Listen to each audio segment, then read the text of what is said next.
ኢትዮጵያ from 1941 to 1991 ኢትዮጵያ ከ1941 እስከ 1991 ምን ትመስላለች? ኮንሶሊዴሽን ኦፍ አውቶክራሲ የአምባገነን አገዛዙ ምን አይነት እንደሆነ እናያለን። Immediately after liberation from Italian occupation in 1941 Ethiopia remained under the British domination.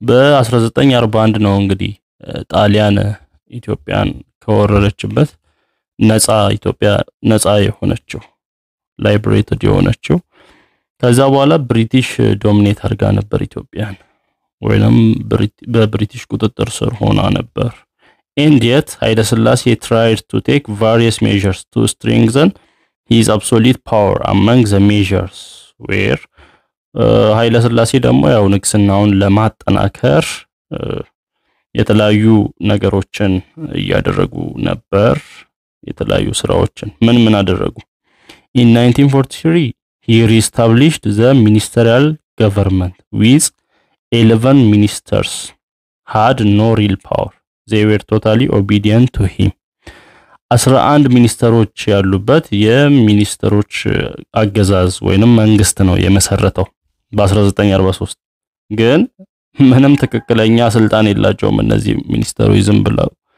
ፑፔት የሆኑ ሚኒስተሮች ናቸው እና ሙሉ በሙሉ ለሱ ኦቢዲየንት የሆኑ ወይንም ለርሱ የተገዙ ለንጉሱ የተገዙ ሚኒስተሮች ናቸው ሪል ፓወር የላቸውም ተከክለኛ ስልጣን የላቸውም ግን አሉ ለመባል ያህል ለሲምቦል ብቻ ነው የተቀመጡት ከዛ ሌላ ደግሞ ምንድነው ያደረጉት አፄ ኃይለ ሥላሴ expanded modern education to meet the demands for growing bureaucracy ዘመናዊ ተፋፋት ላይም ሰርቷል ያደገ የመጣ ያለውን ቢሮክራሲ ለመሙላት ፍላጎት ለመሙላት የሚያስፈልገውን ነገር የሚያስፈልገውን አቅርቦት የሰው ኃይል ለመሙላት የዘመናዊ ትምህርት ነው ለማስፋፋት ጥረት ያደረጉት ሌላው the revised constitution of 1955 የ1955ን የተሻሻለውን ህገ መንግስትም እንዲረቅ አድርገዋል factors that made the revised constitution necessary were አሁን ይሄ የ1955ቱ ኮንስቲቱሽን እንዲሻሻል ያው ቀድሞ የነበረው የ1931 ነው እሱ እንዲሻሻል ተሻሽሎ የ1955ቱ እንዲጻፍ ምክንያቶቹ ምንድናቸው አንደኛው changes in the international situations after World War II ከሁለተኛው የዓለም ጦርነት በኋላ ዓለም ላይ የመጣው ለውጥ ነው አንደኛው የህገ መንግስቱ እንዲለወጥ ያደረገው ሌላ the federation of Eritrea with ኢትዮጵያ ከኤርትራ ከኢትዮጵያ ጋር ፌደሬትድ መሆኗ አንድ ላይ መሆኗ በ1952 ይሄም ሌላ ምክንያት ነው like that in 1931 the revised constitution was a legal document for the consolidation of autocracy እንደ 1931ም የ1955ቱ ህገ መንግስት ያው አውቶክራሲን አምባገነንነትን የሚያሳይ ህጋዊ የሆነ ዶክመንት ነው ጽሁፍ ነው more attention was given again to the issue of succession and the powers of emperor የበለጠ ትኩረት የተደረገው በመተካት ቀጥሎ ከንጉሱ በኋላ ማን ይነግሳል የሚለውን በመተካትና የኢምፔረሩን የአጼውን የንጉሱን ኃይል ወይንም ስልጣንን የሚያሳይ ነው የበለጠ ትኩረት ያደረገው universal adult suffrage with property qualification for candidates one introduced it also included provisions of human right የሰብአዊ መብቶችንም ህግጋቶች ያስቀመጠ ነው in theory freedom of speech and the press are also inserted ዶክመንቱ ላይ ህገ መንግስቱ ላይ በቲዮሪ በጽሁፍ ደረጃ የሐሳብን ነጻነት የመግለጽ መብት የፕሬስ ነጻነት የተጻፈበት ነበር ምንም እንኳን ባይተገበርም በቲዮሪ ደረጃ ግን ህገ መንግስቱ ላይ ተጽፏል in 1942 the Swedish assisted the reestablishment of the imperial bodyguard በ1942 ስዊዲሾች ወይንም ስዊድናውያን የኢምፔሪያሉ ቦዲጋርድ ወይንም የንጉሱ ጠባቂ የንጉሱ ክቡር ዘበኛ ሪስታብሊሽ እንዲሆን ነው ያደረጉት ድጋሚ ማለት ነው The police force was organized on the British model in the same year. የፖሊስ ፎርሱም ወይንም የፖሊስ ኃይሉም በብሪቲሽ ነው ኦርጋናይዝድ የሆነው የተዋቀረው በብሪቲሾች በእንግሊዛውያን ነው። The Ethiopian army trained first by Britain and later by the Americans. የኢትዮጵያ አርሚ ወይንም የኢትዮጵያ የጦር ሰራዊት መጀመሪያ በብሪቴን ነበር የሰለጠነው በኋላ ደግሞ በአሜሪካኖች ሰለጠነ። Ethio-American relations ኢትዮጵያ ከአሜሪካ ጋር ያላት ግንኙነት The relation had started before the end of the British military mission in 1915. ግንኙነቱ የጀመረው በ1950 ነው። የብሪቲሽ ሚሽን ከማለቁ በፊት ብሪቲሽ በኢትዮጵያ ያላት ሚሽን ከማለቁ በፊት ነው የጀመረው ኢትዮጵያ ከአሜሪካ ጋር ያላት ግንኙነት። The initiative was made by ኃይለ ሥላሴ በኃይለ ሥላሴ ነው የተነሳሳው ነገሩ። In 1953 under the Ethio-American Treaty, America was allowed to use the radio communication station known as ቃኘው in አስመራ። በ1953 ኢትዮጵያ ከአሜሪካ ጋር ባደረገችው ስምምነት መሰረት አሜሪካ አስመራ ላይ ያለውን የራዲዮ ኮሙኒኬሽን የራዲዮ ግንኙነት ጣቢያ ቃኘው የሚባለውን ጣቢያ መጠቀም እንደምትችል ተስማምተዋል። In return, America was to give a military assistance to Ethiopia. በምላሹ ደግሞ አሜሪካ ምን ታደርጋለች? ለኢትዮጵያ የጦር እገዛ አሲስታንስ ታደርጋለች። Which was to be implemented through a body called Military Assistance Advisory Group. ይህን የሚያደርገው ደግሞ ግሩፕ MEAG ይባላል። Military Assistance Advisory Group በሚባል ግሩፕ ነው አሲስት የሚደረገው። Besides, the Americans assisted Ethiopia to establish and develop the Ethiopian Airlines. በተጨማሪ አሜሪካኖች ኢትዮጵያውያንን በመናገዙ ኢትዮጵያ አየርላይን የአየር መንገድ ኢትዮጵያ አየር መንገድ በ1942 ዴቨሎፕ እንዲሆን አደረጉ እንዲመሰረት አደረጉ። Improve the Imperial Highway Authority formed in 1951. የንጉሱ የመንገድ ባለስልጣን እንዲሻሻል ኢምፕሩቭ እንዲሆን shape the Ethiopian education along the American system. የኢትዮጵያን የትምህርት ስርዓት ደግሞ በአሜሪካውያኖች ሼፕ እንዲሆን እንዲቀረጽ አደረጉ። In 1960s, a good members of Americans came to Ethiopia to teach English language under what was called the Peace Corps program. Peace Corps program በሚባለው ብዙ አሜሪካውያን መጣው ኢትዮጵያውያንን እንግሊዘኛ አስተምሯል። Crisis of autocracy and oppositions to the imperial rule. የአምባገነናዊነት ቀውስ እና የንጉሳዊ አገዛዝ ተቃውሞ እና The 1960 coup d'etat መፈንቅለ መንግስት በ1960 የተደረገው መፈንቅለ መንግስት an open revolt against the regime organized by the two brothers በሁለት ወንድማማቾች የተነሳ አመጽ በጀነራል መንግስቱ ነዋይ and ግርማሜ ነዋይ በሁለት ወንድማማቾች የተነሳ አመጽ ነው። The most serious challenge to the power of ኃይለ ሥላሴ after liberation ከነጻነቱ በኋላ ከጣሊያን ነጻ ከወጣች በኋላ ኢትዮጵያ ለንጉሱ በጣም ከፍተኛ የሆነ ቻሌንጅ ወይንም ንጉሱን ያጋጠማቸው አደጋ ነበር። መንግስቱ was the commander of the imperial bodyguard የኢምፔሪያል የንጉሱ ጠባቂ የንጉሱ ዘበኞች አለቃ ነበር። መንግስቱ ኮማንደር ነበር፣ አዛዥ ነበር። His brother ግርማሜ Americans educated and on return given administrative post first ወላይታ and then ጅግጅጋ። ወንድሙ ግርማሜ ደግሞ አሜሪካኖች ያስተማሩት ነው እና አስተዳደር እንዲሆን ወላይታ ላይ መጀመሪያ ከዛ ጅግጅጋ ላይ አስተዳደር የሆነ ሰው ነው። The coup markers declared the formation of a new government on 14 December 1960. የመፈንቅለ መንግስት መፈንቅሉን የሚያደርጉት አባላት አዲስ መንግስት አዲስ አገዛዝ እንዲሆን ነው ያደረጉት በ14 ዲሴምበር 14 ላይ በ1960 The emperor was at a state visit to Latin America.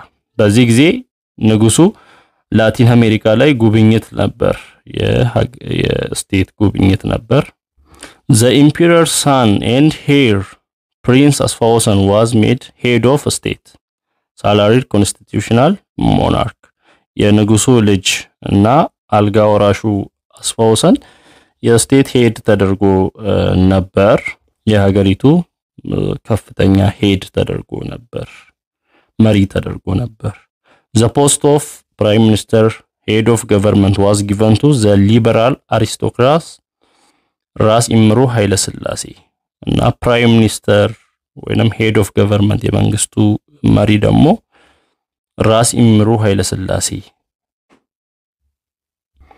ሆኖ ነበር they promised a pay increase for soldiers ለወታደሮች ክፍያ እንደሚጨምሩላቸው በአዲሱ አገዛዝ ቃል ገብተዋል but finally the coup failed after a few days fighting between the coup makers and their supporters on one hand and the loyalists especially the army and the air force on the other ነገር ግን በኋላ ይሄ መፈንቅለ መንግስቱ ከሸፈ በአንድ ግሩፕ ላይ መፈንቅለ መንግስቱን ያካሄዱትና የነሱ ደጋፊዎች አሉ በሌላ በኩል ደግሞ ለመንግስቱ ታማኝ የሆኑ ለዛ ለአገዛዙ ታማኝ የሆኑ በተለይ ኤር ፎርስ እና አርሚው የጦር አየር ኃይል እንዲሁም የጦር ሰራዊቱ በኃይለ ሥላሴ ሳይድ ነበሩ so General ጽጌ ደቡ commander of the police force who had joined the coup was killed in battle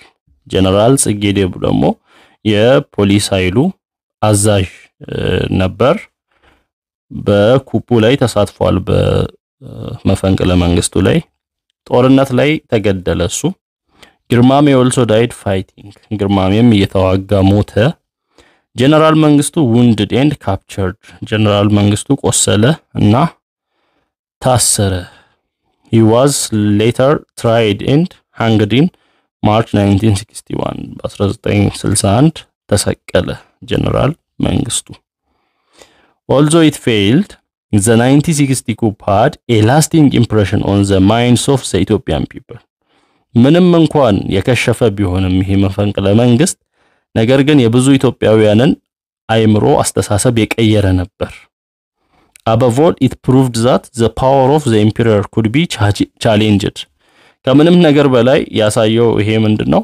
የንጉሱ አገዛዝ ቻሌንጅድ እንደሚሆን ያው ከዛ በፊት ንጉስ አይከሰስ ሰማይ አይታረስ የሚል አባባል ነበር ንጉስ ይከሰሳል ለካ ንጉስም ቻሌንጅ ይደረጋል የሚል ነገር ነው ፕሩቭ ያደረገው እና ብዙ ኢትዮጵያውያን ሰዎች አይምሮ ላይም ይሄ ነገር ተቀመጠ ንጉሱን መክሰስ እንደሚቻል ቻሌንጅ ማድረግ እንደሚቻል reasons for its failure ለምንድነው ፌል ያደረገው ይሄ መፈንቅለ መንግስት ምክንያቶቹ አንደኛ it lacked proper organization የተቀናጀ አልነበረም መፈንቅለ መንግስቱ የተቀናጀ አልነበረም its failure to involve the army and the air force የአየር ኃይሉን እና የጦር ሰራዊቱን ማቀናጀት አልቻለም አርሚውና የጦር የአየር ኃይሉ አንድ ላይ ቢሆኑ በቀላሉ ኩፑን ወይንም መፈንቅለ መንግስቱን ማካሄድ ይቻል ነበር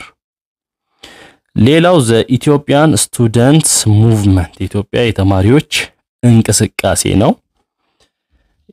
started in 1950s when university students began to demand improvement in education facilities and services የተጀመረው ይሄ አመጽ በ1950 ነው በኢትዮጵያ የዩኒቨርሲቲ ተማሪዎች ነው የጀመሩበት ምክንያት የትምህርት ፋሲሊቲዎች መሻሻል አለባቸው የትምህርት አገልግሎቱ መሻሻል አለበት በሚል ነው then began to demand for freedom of the press የፕሬስ ነጻነት ይከበር የሚል ፍላጎት አለ and started to produce their own newspaper to express the miserable life of the people የሰዎችን የተጨቆነ ላይፍ ለማሳየት ደግሞ የራሳቸውን ጋዜጣ ያተሙ ይለቁ ነበር after the formation of the University Students Union of Addis Ababa in 1965 the students came out onto the streets with the slogan land to the clearer ይሄ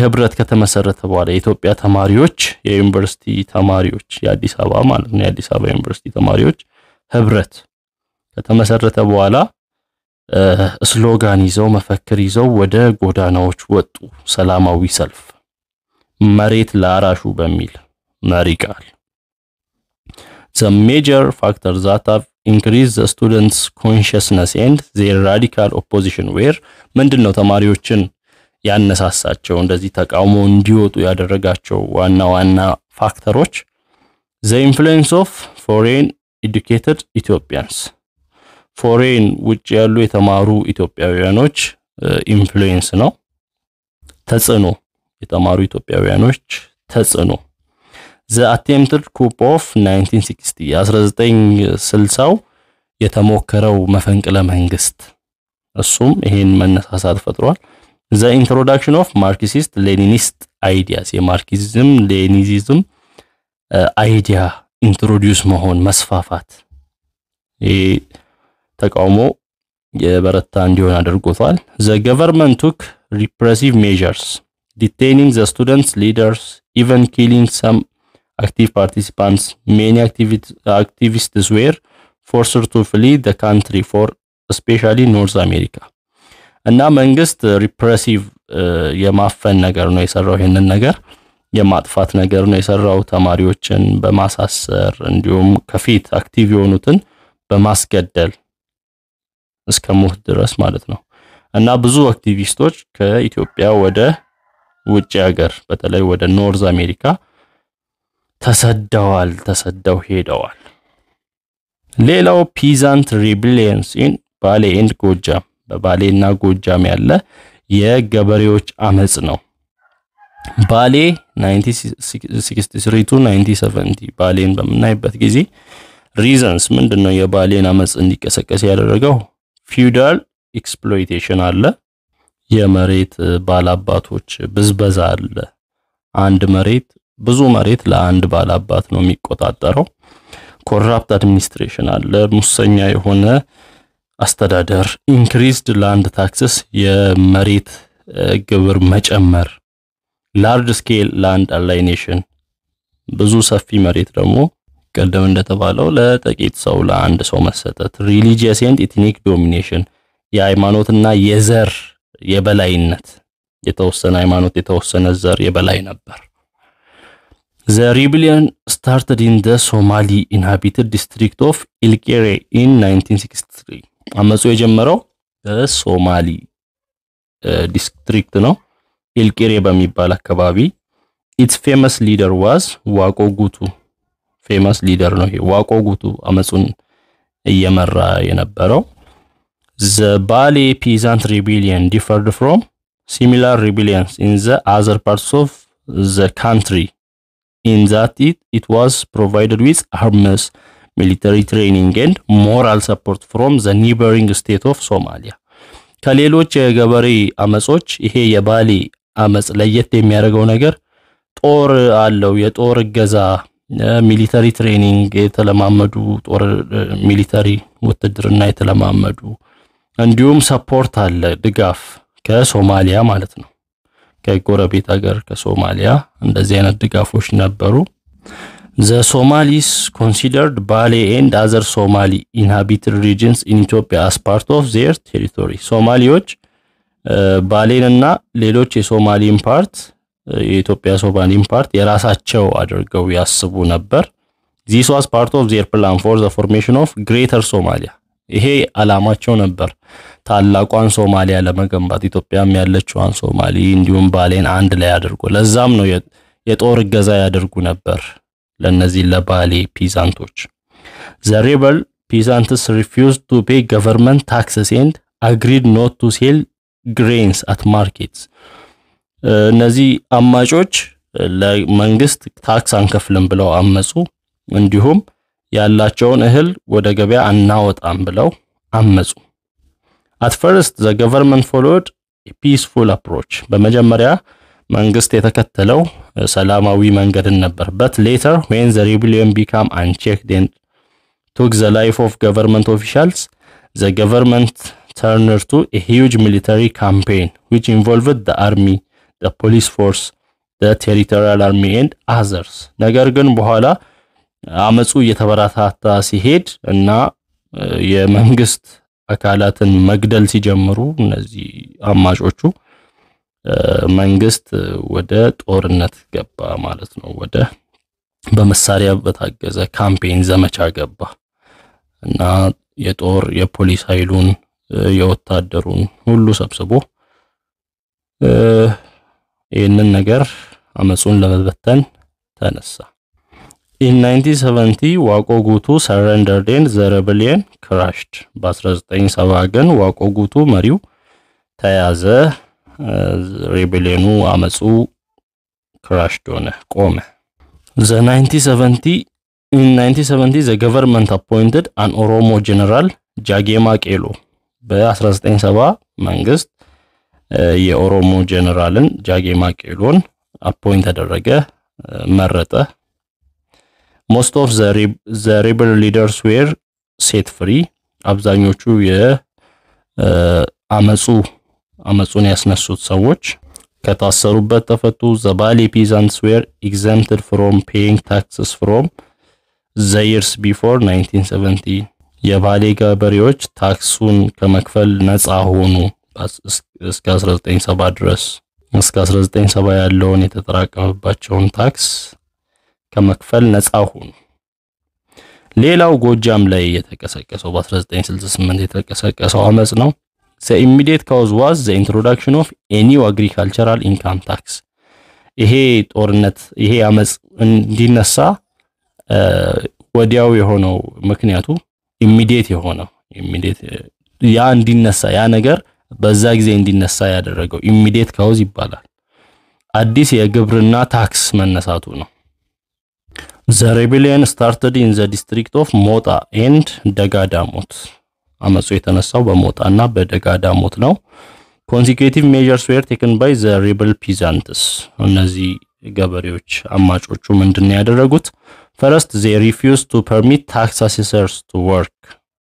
መጀመሪያ የታክስ ሰብሳቢዎች እንዳይሰሩ መከልከል ነበር፣ እዛ ጋር ታክስ እንዳይሰበሰቡ። Then presented a petition to the government. ፒቲሽን ሰበሰቡ፣ ተፈራረሙ። ፒቲሽን ማለት ያው ተጻጽፎ ፈርሞ የሆነ ጉዳይ እንዲሆን ያንን ነገር ማድረግ ነው። elected their leaders and rebelled. የራሳቸውን መሪ መረጡና አመጹ። agreed to expel government officials. የመንግስት ባለስልጣናትን ከዛ ለማባረር ከነሱ አካባቢ ለማባረር ተስማሙ። decided not to take their products to markets. ያላቸው ምርት ወደ ገበያ ላለማቅረብ ተስማሙ። Finally, the rebellion was crushed through a military campaign involving the army, the police force, sent from the center. እና ያው አመጹ crushed ተደረገ በያው መንግስት ጦር ስላለው የጦር ኃይሉን የፖሊስ ኃይሉን ተጠቅሞ ያንን ክራሽ አደረገው። At the end of the rebellion, the emperor visited Gojam and took the following measures. ነገር ግን አመጹ መነሳቱ ጥቅም አለው። ጥቅሙ ምንድነው? ጎጃምን መጥቶ አጼው ወይንም ንጉሱ ጎጃምን መጥቶ ጎበኘ፣ እነዚህ ነገሮች አደረገ። Removed unpopular officials. በሰው ዘንድ ተወዳጅነት የሌላቸውን ባለስልጣናት አስወገደ፣ አወረደ። Postponed the implementation of the new agricultural income tax. አሁን የተነሳውን አዲስ የግብርና ታክስ ወደፊት እንዲሆን ፖስትፖን አደረገ፣ ሌላ ጊዜ እንዲሆን አሁን እንዲቀር። Exempted the peasants from payment of taxes for the years between 1950 to 1968. ገበሬዎቹ መክፈል የነበረባቸውን ታክስ ከ1950 እስከ 1968 ያለውን ታክስ ተወላቸው። ሌላው the outbreak of famine. የድርቅ መነሳት ነው ሌላው። ምክንያቱ የሰውም ተፈጥሯዊም ነው። human and natural cause አለው እና famine ረሃብ ነው። የረሃቡ ምክንያት ምንድነው? drought ድርቅ አለ፣ over population የህዝብ መብዛት አለ፣ deforestation and soil erosion, scarcity of resources የደን መጨፍጨፍ፣ የመሬት የአፈር መሸርሸር እንዲሁም የሪሶርስ እጥረት backward system of production የእህል ሲመረት ደግሞ backward ኋላ ቀር የሆነ ማምረት እነዚህ ምክንያቶች ናቸው ረሃቡ እንዲከሰት famine in Ethiopia was aggravated by feudal exploitation and surplus appropriation የነበረው ባላባታዊ የመሬት ባላባታዊ የሆነ ስርዓት የበለጠ አባባሰው ይሄንን ረሃብ እንዲሁም it discouraged peasants to produce surplus peasanቶች ገበሬዎች እንዳያመርቱ discourage ያደረጋቸው ወይንም ፍላጎታቸውን ከለከለ within almost 10 years intervals almost all regions of Ethiopia were affected by famine in the periods after 1958 በ10 አመታት ኢንተርቫል ውስጥ ሁሉም የኢትዮጵያ ክፍል በሚባል ደረጃ ረሃብ ገብቶ ነበር ሙሉ በሙሉ ረሃብ ሆኖ ነበር among the famines in Ethiopia those in Tigray 1965 and 1966 and Wollo 1972 to 73 resulted in great human losses and population dislocation ከተከሰተው ረሃብ ሁሉ በተለይ በትግራይ ላይ በ1965 እና 66 የነበረው እንዲሁም ወሎ ላይ በ1972 እና 73 የነበረው ብዙ የሰው ህይወት የጠፋበት ረሃብ ነበር የተከሰተው The government of Haile Selassie kept the matter secret as much as possible የኃይለ ሥላሴ መንግስት ግን ይሄንን በተቻለ መጠን ሚስጥር አድርጎ ሊያቆየው አስቦ ነበር In 1974 the devastating famine of Wollo was exposed to the international community by Ethiopian students and the British journalists Jonathan Dimbley ነገር ግን በ1974 ተማሪዎች እነዚህ የኢትዮጵያን ተማሪዎች እንዲሁም የብሪቲሹ ጋዜጠኛ ጆናታን ዲምብል እዚህ ጋር ወሎ ላይ ያለውን ረሃብ ለዓለም አቀፍ ማህበረሰቡ አጋለጡት